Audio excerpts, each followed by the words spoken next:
ಎಲ್ಲ SSLC ವಿದ್ಯಾರ್ಥಿಗಳಿಗೆ ನಮ್ಮೊಂದು YouTube ಚಾನಲ್ಗೆ ಸ್ವಾಗತ ಅಂತ ಹೇಳ್ತಾ, ಇದೇ 25 ಮಾರ್ಚ್ 2026 ನಡೆಯುವಂಥ ಇಂಗ್ಲೀಷ್ ಎಕ್ಸಾಮ್ಗೆ ಸಂಬಂಧಪಟ್ಟಂತೆ ವೆರಿ ಇಂಪಾರ್ಟೆಂಟ್ ಕ್ವಶನ್ ಪೇಪರ್ ಅಂತಲೇ ಹೇಳ್ಬೋದು. ವಿತ್ ಆನ್ಸರ್, ಉತ್ತರ ಸಹಿತ ಆನ್ಸರ್ ಮತ್ತು ಕ್ವಶನ್ ಎರಡನ್ನೂ ಕರೆಕ್ಟಾಗಿ ನೋಟ್ ತಗೊಂಡು ಇದರಲ್ಲಿರುವಂಥ MCQ ಆಗಿರ್ಬೋದು, ಫಿಲ್ ಇನ್ ದ ಬ್ಲಾಂಕ್ಸ್ ಆಗಿರ್ಬೋದು, ಗ್ರಾಮರ್ ಆಗಿರ್ಬೋದು, 1 ಮಾರ್ಕ್ 2 ಮಾರ್ಕ್ಸ್ ಕ್ವಶನ್ಸ್ ಆಗಿರ್ಬೋದು, ಹಾಗೆ ಲೆಟರ್ ರೇಟಿಂಗ್ಸ್, ಹಾಗೆ essay ರೇಟಿಂಗ್, ಹಾಗೆ ಪ್ಯಾರಾಗ್ರಾಫ್ ರೇಟಿಂಗ್ ಎಲ್ಲವೂ ಕೂಡ ವೆರಿ ಇಂಪಾರ್ಟೆಂಟ್ ಅಂತ ಹೇಳ್ಬೋದು. ಇದಿಷ್ಟು ನೀವು ಓದ್ಕೊಂಡು ಹೋಗಿದ್ರೆ ಯಾರೆಲ್ಲ ಪಾಸ್ ಆಗಬೇಕಂತಿದ್ದೀರಾ ಈಸಿಯಾಗಿ 100% ಪಾಸಿಂಗ್ ಮಾರ್ಕ್ಸ್ ಅನ್ನೋದು ಇದೊಂದು ಕ್ವಶನ್ ಪೇಪರ್ನ ಓದ್ಕೊಂಡು ಹೋದ್ರೆ ನಿಮಗೆ ಆನ್ಸರ್ ಪಾಸಿಂಗ್ ಮಾರ್ಕ್ಸ್ ಅನ್ನೋದು ಬಂದೇ ಬರುತ್ತೆ. ವೆರಿ ಇಂಪಾರ್ಟೆಂಟ್, 100% ಇದೇ ಕ್ವಶನ್ ಪೇಪರ್, ಹಾಗೆ ಇದೇ ಪ್ಯಾಟರ್ನ್, ಇದೇ ಫಾರ್ಮ್ಯಾಟ್ ಬಂದೇ ಬರುತ್ತೆ.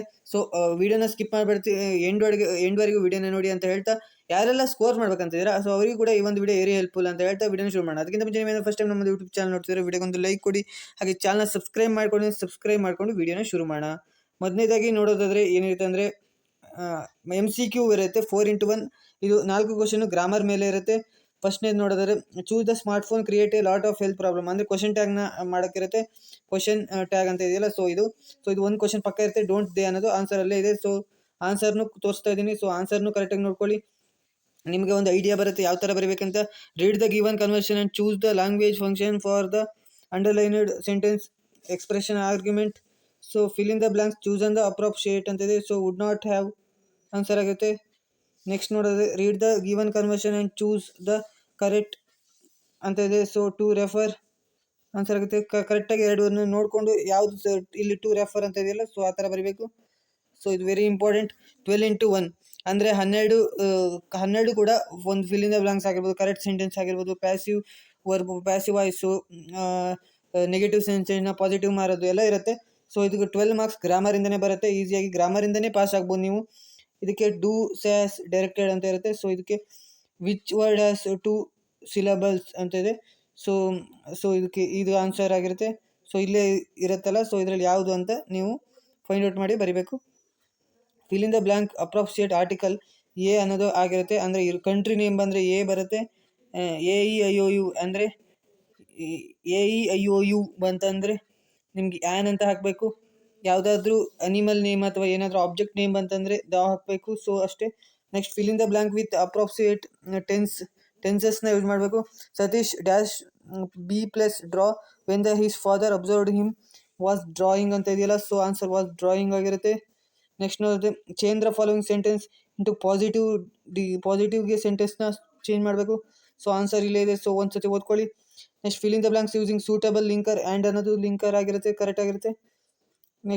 ನೆಕ್ಸ್ಟ್ ನೋಡೋದಾದರೆ, next combine the following sentence using Sona use ಮಾಡಿಕೊಂಡು ಕಂಬೈನ್ ಮಾಡಬೇಕಂತಿದೆ. ಸೊ ಇದು ಕೂಡ ವೆರಿ ಇಂಪಾರ್ಟೆಂಟ್ ಆಗಿರುತ್ತೆ, ನೋಡ್ಕೊಳ್ಳಿ ಕರೆಕ್ಟಾಗಿ. ನೆಕ್ಸ್ಟ್, ಸ್ವಾಮಿ ಕಾಟ್, ಇದೊಂದು ನೋಡ್ಕೊಳ್ಳಿ. Change the following sentence into passive ವಾಯ್ಸ್ಗೆ ಚೇಂಜ್ ಮಾಡಬೇಕು. ಸೊ ಇದು ವೆರಿ ಇಂಪಾರ್ಟೆಂಟ್, 100% ಬಂದೇ ಬರುತ್ತೆ. ನೆಕ್ಸ್ಟ್ ನೋಡ್ಕೊಳ್ಳಿ, fill in the blank with the appropriate ಅಂತ ಇದೆ. ಸೊ ಪ್ರಿಪೋಸಿಷನ್ ಅದು ಕೂಡ ವೆರಿ ಇಂಪಾರ್ಟೆಂಟ್. ಯಾವುದು ಎಟ್ ಅನ್ನೋದು ಹಾಕಬೇಕು ಇಲ್ಲಿಗೆ. ಡೋಂಟ್ ಲಾಫ್ ಎಟ್ ಮೀ ಅಂತ ಇದೆಯಲ್ಲ, ಸೊ ಆ ಥರ ಬರೀಬೇಕು. Fill in the blank with the appropriate form of the word given in the brackets. Educate ಅಂತ ಇದೆ, ಎಜುಕೇಷನ್ ಅಂತ ಬರೀಬೇಕು. ಸೊ ಈ ಥರದ್ದು ಇವೆಲ್ಲ ಇದೆ. ಸೊ ಎಲ್ಲದನ್ನು ಕರೆಕ್ಟಾಗಿ ನೋಡ್ಕೊಳ್ಳಿ. ಸೊ ಇವೆಲ್ಲ ವೆರಿ ಇಂಪಾರ್ಟೆಂಟ್. ಸೊ ಕರೆಕ್ಟಾಗಿ ಓದ್ಕೊಳ್ಳಿ, ಬರುವ ಚಾನ್ಸಸ್ ತುಂಬ ಜಾಸ್ತಿ ಇದೆ. ನೆಕ್ಸ್ಟ್ ನೋಡಿದ್ರೆ 1x2 ಅಂದರೆ ಏನು ತಪ್ಪಾಗಿದೆ ಅಂದರೆ ಕರೆಕ್ಟ್ ಮಾಡಿ, edit the sentence and rewrite and correct ಅಂತ ಇದೆ. ಸೊ ಏನಾದರೂ ತಪ್ಪಾಗಿದ್ದರೆ ಅದನ್ನು ಸರಿ ಮಾಡಿಬಿಟ್ಟು ಬರೀಬೇಕಾಗುತ್ತೆ. ಸೊ ಇಲ್ಲೇ ಇದೆ, ನೋಡ್ಕೊಳ್ಳಿ. ನೆಕ್ಸ್ಟ್ ನೋಡಿದ್ರೆ, ಎಲ್ಲದನ್ನು ಓದ್ತಾ ಕೂತ್ಕೊಂಡ್ರೆ ವಿಡಿಯೋ ಲೆಂತ್ ಜಾಸ್ತಿ ಆಗುತ್ತೆ, ನೀವು ವಿಡಿಯೋನ ಸ್ಕಿಪ್ ಮಾಡ್ತೀರಿ. ಸೊ 7x2 ಅಂದರೆ 2 ಮಾರ್ಕ್ಸಿಂದು 7 ಕ್ವಶನ್ಸ್ನ ಅಟೆಂಡ್ ಮಾಡಬೇಕು. ಸೊ ಇದಿಷ್ಟು 3 ಲೈನ್ಸ್ನ ಒಂದು ಕ್ವಶನ್ಗೆ ಆನ್ಸರ್ ಆಗಿ ಬರಿಬೋದು. 7 ಕ್ವಶನ್ಸ್ನ ಅಟೆಂಡ್ ಮಾಡಬೇಕು ನೀವು. 2 ಮಾರ್ಕ್ಸ್ ಇರುತ್ತೆ ಈಚ್ ಕ್ವಶನ್ಗೆ. ನೋಡಿ, 19ನೇ ಕ್ವಶನ್ ಓದ್ಕೊಳ್ಳಿ. ಸೊ ಇಷ್ಟೇ, ವಿಡಿಯೋನ ಪಾಸ್ ಮಾಡಿ ಇಟ್ಕೊಂಡು ನೋಡ್ಕೊಳ್ಳಿ. ಸೊ ವೆರಿ ಇಂಪಾರ್ಟೆಂಟ್ ಅಂತಲೇ ಹೇಳ್ಬೋದು. ನೆಕ್ಸ್ಟ್ 21 ಕ್ವಶನ್ಗೆ ಆನ್ಸರ್ ಇದು, ಸೊ ನೋಡ್ಕೊಳ್ಳಿ. ನೆಕ್ಸ್ಟ್ 22 ಕ್ವಶನ್ಗೆ ಇದು ಆನ್ಸರು ನೋಡ್ಕೊಳ್ಳಿ. ಕ್ವಶನ್ ಓದ್ಕೊಂಡು ಆನ್ಸರ್ ನೋಡ್ಕೊಳ್ಳಿ. ನಾನು ಫುಲ್ ಎಕ್ಸ್ಪ್ಲೈನ್ ಮಾಡ್ತಾ ಕೂತ್ಕೊಂಡ್ರೆ ವಿಡಿಯೋ ಲೆಂತ್ ಜಾಸ್ತಿ ಆಗುತ್ತೆ, ನೀವು ವಿಡಿಯೋನ ಕಂಪ್ಲೀಟಾಗಿ ನೋಡೋಲ್ಲ. ಸೊ ಅದರಿಂದ ನಿಮಗೂ ಅರ್ಥ ಆಗೋಲ್ಲ, ನಾನು ಹೇಳಿದ್ದು ನಿಮ್ಗೆ ಸರಿ ಆಗೋಲ್ಲ. ಸೊ ಅದಕ್ಕೋಸ್ಕರ ವಿಡಿಯೋನ ಕಂಪ್ಲೀಟಾಗಿ ನೋಡಿ. ಸೊ ಎಲ್ಲದನ್ನು ಕ್ವಶನ್ ವಿತ್ ಆನ್ಸರ್ನ ಒಂದ್ಸತಿ ನೋಡ್ಕೊಳ್ತಾ ಹೋಗಿ, ಅವಾಗ ನಿಮ್ಗೆ ಅರ್ಥ ಆಗುತ್ತೆ. ನೆಕ್ಸ್ಟ್ 2x3 ಅಂದರೆ 3 ಮಾರ್ಕ್ಸಿಂದು 2 ಕ್ವಶನ್ಸ್ನ ಅಟೆಂಡ್ ಮಾಡಬೇಕು. ಸೊ ಇದಕ್ಕೆ ನೀವೊಂದು ಅರ್ಧ ಪೇಜ್ ಅಥವಾ 1 ಪೇಜ್ನ ಬರಿಬೇಕಾಗಿರುತ್ತೆ ಕ್ವಶನ್ ಬುಕ್ಲೆಟಲ್ಲಿ. ಸೊ ಇಷ್ಟು ಆನ್ಸರ್ನ ಬರಿಬೇಕು. ಸೊ ಈ ಥರ ಇಷ್ಟು ಆನ್ಸರ್ನ ಇದಕ್ಕೆ ಬರಿಬೇಕು. ನೆಕ್ಸ್ಟ್ ನೋಡೋದಾದರೆ, ಇದು ಸಂದರ್ಭ ಸಹಿತ ಸ್ವಾರಸ್ಯ ಥರ ಇದೆ same. Extract the answer and question that following ಅಂದರೆ 3 ಮಾರ್ಕ್ಸಿಂದು 4 ಕ್ವಶನ್ಸ್ನ ಅಟೆಂಡ್ ಮಾಡಬೇಕು. ಇದು ಈ ಥರದ್ದು. ಸೊ ಇದನ್ನು ನೋಡ್ಕೊಳ್ತಾ ಹೋಗಿ ಯಾರಿಗೆ ಹೇಳಿದ್ದು ಅಂತಾರಲ್ಲ, ಸೊ ಅದೇ ಥರ. ಸೊ ಕನ್ನಡದಲ್ಲಿ ಸಂದರ್ಭ ಸಹಿತ ಅಂತಾರೆ. ಸೊ ಇದನ್ನು ನೋಡ್ಕೊಳ್ಳಿ. ಸೊ ವೆರಿ ಇಂಪಾರ್ಟೆಂಟ್ ಇದು. ಸೊ ನಾನು ಸ್ಕ್ರೋಲ್ ಮಾಡ್ತಾ ಹೋಗ್ತೀನಿ, ವಿಡಿಯೋನ ಪಾಸ್ ಮಾಡಿ ಇಟ್ಕೊಂಡು ನೋಡ್ಕೊಳ್ತಾ ಹೋಗಿ. ನೆಕ್ಸ್ಟ್ ಪ್ಯಾರಾಗ್ರಾಫ್ನ ಬರೆಯೋಕ್ಕಿರುತ್ತೆ. ಇದಿಷ್ಟನ್ನು ಕಂಬೈನ್ ಮಾಡಿಬಿಟ್ಟು ಬರೆಯೋದು. ಸೊ ಜಸ್ಟ್ ಪ್ಯಾರಾಗ್ರಾಫ್ ಮಾಡೋದು ನೋಡ್ಬೋದು. ಇಲ್ಲಿ ಪ್ಯಾರಾಗ್ರಾಫ್ನ ಮಾಡಿದ್ದಾರೆ. ಸೊ ಈ ಥರ ಪ್ಯಾರಾಗ್ರಾಫ್ನ ಮಾಡೋದು. ಇಲ್ಲಿ ಒಂದಷ್ಟು ವರ್ಡ್ನ ಇಟ್ಕೊಂಡು ಅಂದರೆ ಒಂದು ಸ್ಟೋರಿನ ಕೊಟ್ಟಿದ್ದಾರೆ, ಕ್ಲೂಸ್ನ ಕೊಟ್ಟಿದ್ದಾರೆ, ಅದನ್ನ ಇಟ್ಕೊಂಡು ನೀವು ಸ್ಟೋರಿನ ಬರಿಬೇಕು. ಸ್ಟೋರಿನ ಬರೆದಿದ್ದಾರೆ ನೋಡಿ. ಸೊ ಆ ಥರ ಇಲ್ಲೊಂದು ಪಿಕ್ಚರ್ ಇದೆ, ಆ ಪಿಕ್ಚರ್ ಬಗ್ಗೆ ನೀವು ಡೀಟೇಲ್ ಆಗಿ ಬರಿಬೇಕು. ಸೊ ಇದು ಕೂಡ ವೆರಿ ಇಂಪಾರ್ಟೆಂಟ್, ನೋಡ್ಕೊಂಡಿರಿ. 100% ಬಂದೇ ಬರುತ್ತೆ. ಹಾಗೆ ಇಲ್ಲಿ ಪೊಯಮ್ನ ಬರೆಯೋಕ್ಕಿರುತ್ತೆ. ಈ ಪೊಯಮ್ ಫಿಕ್ಸ್, ಇದು ಬಂದೇ ಬರುತ್ತೆ. ನಾಡ್ದು ನಡೆಯುವಂಥ ಎಕ್ಸಾಮ್ಗೆ ಈ ಪೊಯಮ್ ಫಿಕ್ಸ್ ಅಂತಲೇ ಹೇಳ್ಬೋದು. ಸೊ ಕಲ್ತ್ಕೊಂಡಿರಿ, ಅದು ಬಂದೇ ಬರುತ್ತೆ. ನೆಕ್ಸ್ಟ್ 1x4 ಅಂದರೆ ಒಂದು ಪ್ಯಾರಾಗ್ರಾಫ್ ಇರುತ್ತೆ. ಪ್ಯಾರಾಗ್ರಾಫ್ನ ಓದ್ಬಿಟ್ಟು ಅದರಲ್ಲಿರುವ ಆನ್ಸರ್ನ ಫೈಂಡ್ ಔಟ್ ಮಾಡಿಬಿಟ್ಟು ಕ್ವಶನ್ಗೆ ಆನ್ಸರ್ ಅನ್ನೋದನ್ನು ಮೇಲ್ಗಡೆ ಪ್ಯಾರಾಗ್ರಾಫಲ್ಲೇ ಇರುತ್ತೆ, ಅದನ್ನು ಬರೆಯೋದು. ಜಸ್ಟ್ ಆನ್ಸರ್ನ ಬರೆಯೋದು. ನೆಕ್ಸ್ಟ್ ನೋಡೋದಾದರೆ 1x4 ಅಂದರೆ ಒಂದು ಕ್ವಶನ್ಗೆ ಎಷ್ಟು 1.5 ಪೇಜ್ ಅನ್ನೋದು ಬರಿಬೇಕಾಗಿರುತ್ತೆ. ಇದಕ್ಕೆ 8 to 10 ಸೆಂಟೆನ್ಸ್ ಒಂದು ಕ್ವಶನು.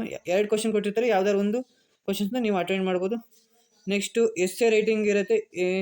ಏರ್ ಪೊಲ್ಯೂಷನ್ನು, ಇದು ಏರ್ ಪೊಲ್ಯೂಷನ್ ಬಂದರೆ ನೀವು ಇಂಟ್ರೊಡಕ್ಷನ್ ಬರೀಬೇಕು, ಕಾಸ್ ಬರೀಬೇಕು, ಆಮೇಲೆ effect, conclusion, importance, advantage, disadvantage ಎಲ್ಲ ಬರೀಬೇಕು.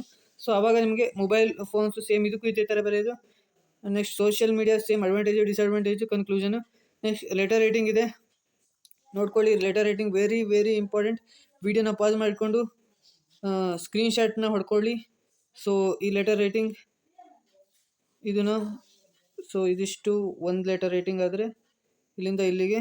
ನೆಕ್ಸ್ಟ್ ನೋಡೋದಾದರೆ 2 ಇರುತ್ತೆ, ಯಾವ್ದು ಬೇಕಾದರೂ ಮರಿಬೋದು. ನಿಮಗೆ ಇದಕ್ಕೆ 5 ಮಾರ್ಕ್ಸ್ ಅನ್ನೋದು ಸಿಗುತ್ತೆ. ಯಾರೆಲ್ಲ ಪಾಸ್ ಆಗಬೇಕಂತೀರ ಇದೊಂದು ನೋಡ್ಕೊಂಡು ಹೋದರೆ ನಿಮಗೆ ಈಸಿಯಾಗಿ ಪಾಸಿಂಗ್ ಮಾರ್ಕ್ಸ್ ಅನ್ನೋದು ಬರುತ್ತೆ. ಸೊ ಐ ಹೋಪ್ ಈ ಒಂದು ವಿಡಿಯೋದಲ್ಲಿ ನಿಮ್ಗೆ ಅರ್ಥ ಆಗಿದೆ ಅಂತ ಅಂದ್ಕೊಂಡಿದ್ದೀನಿ. ಇಂಗ್ಲೀಷ್ ಎಕ್ಸಾಮ್ಗೆ ಸಂಬಂಧಪಟ್ಟಂತೆ ವೆರಿ ಇಂಪಾರ್ಟೆಂಟ್ ಕ್ವಶನ್ ಪೇಪರ್ನ ಡಿಸ್ಕಸ್ ಮಾಡಿದ್ದೀನಿ. ಸೊ ಇದೇ ಥರ ಇನ್ಫಾರ್ಮೇಟಿವ್ ವಿಡಿಯೋಗಾಗಿ ನಮ್ಮ channel like, share and subscribe. Thank you for watching.